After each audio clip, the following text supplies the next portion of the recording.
Whenever there is stress in a society, the first thing to be affected are families. I want to begin this segment with a couple of statements regarding the family. First of all, the family is the most important institution on planet Earth.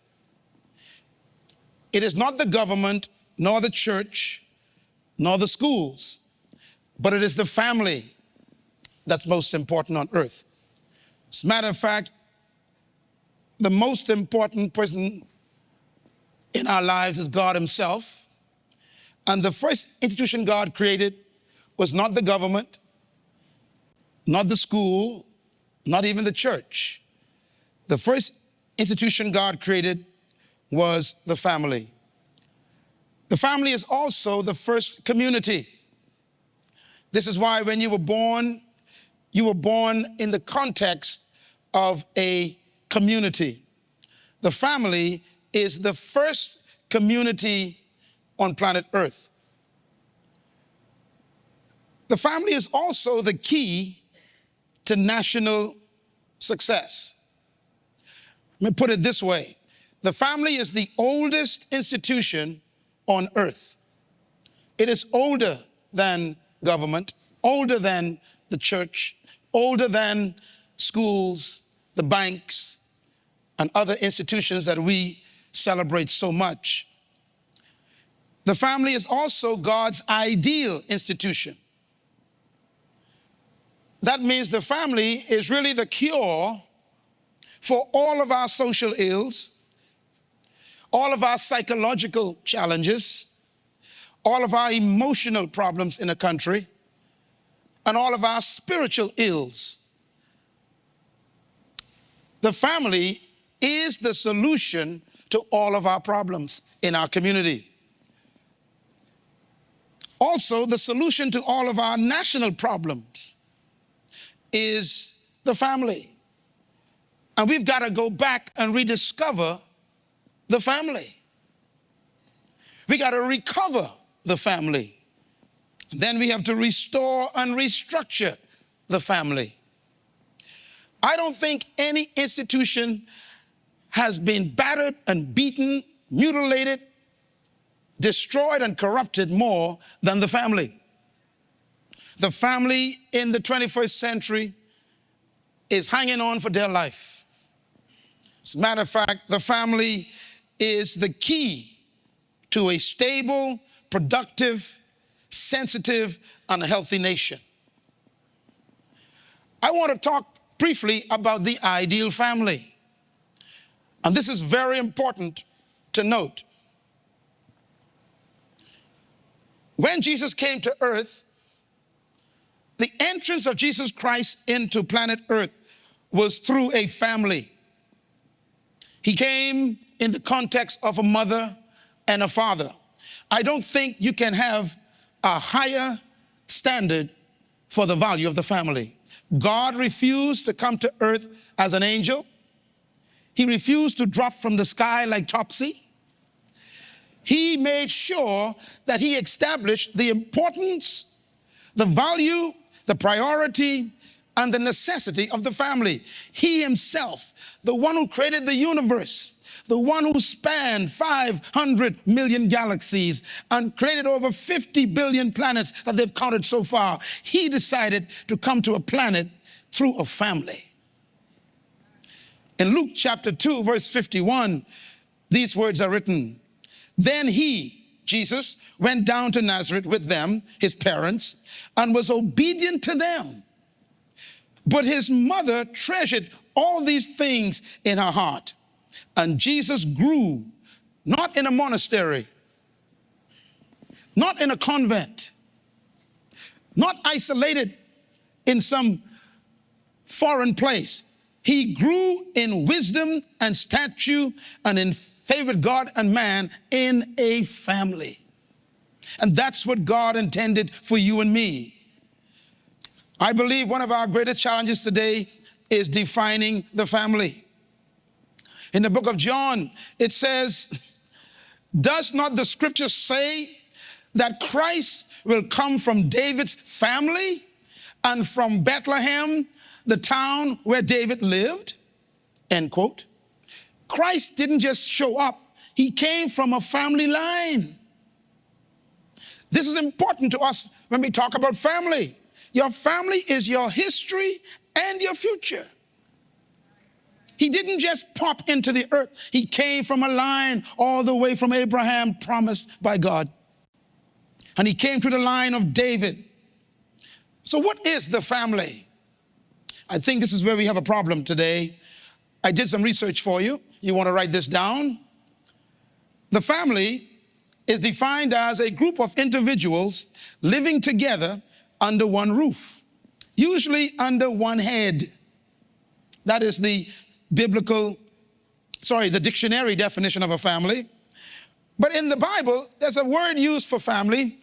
It's the word in the Greek oikos, and it means a dwelling. It means a house. It means to dwell together. It means at home. The Hebrew word for family is another word that we need to understand. It's this word beiti.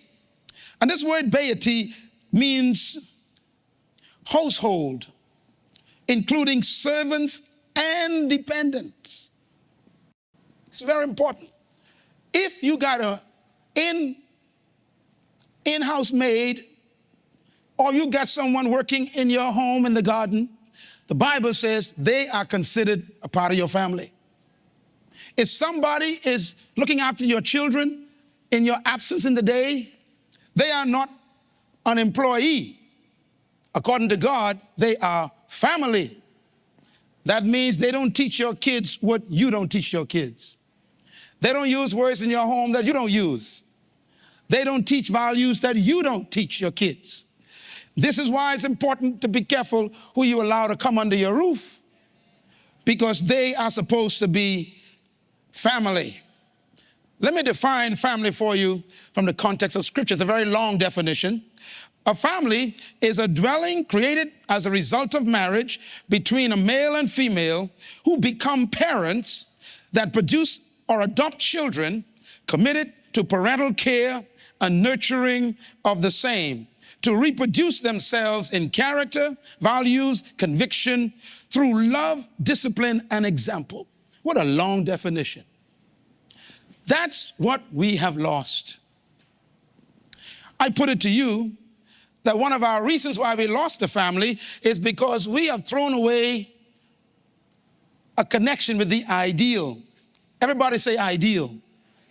Now I want you to take note of this, please. Write this down, because this is where we run into problems. I call it the ideal principle. Number one, when the ideal is replaced by the ordeal or our deal, then the deal is no deal. Let me repeat that. When the ideal is replaced by an ordeal or our own deal, then the deal is no deal. And what I mean by that is we have taken the ideal family structure definition, and because of the ordeal we've gone through, we attempt to reduce the ideal to our deal. Let me put it another way. Never teach the ordeal as the ideal. We have fallen so far from the standard of God's definition of family that we try to drag God's definition down to our experience. And we try to make God adapt our situation rather than teaching our children that even though my marriage didn't work, I'm divorced, I'm a single parent, this is not God's will. It's important to tell your children there's no father in this house. This is not God's will for you. When you grow up, don't be like this. You marry and stay married and have a father. In other words, you don't teach your children your ordeal as the ideal. That's why our young people are following the parents. There's a woman who has a baby out of wedlock, and the kid grows up and asks the mother, "Where is my daddy?" And she said, "Which one?"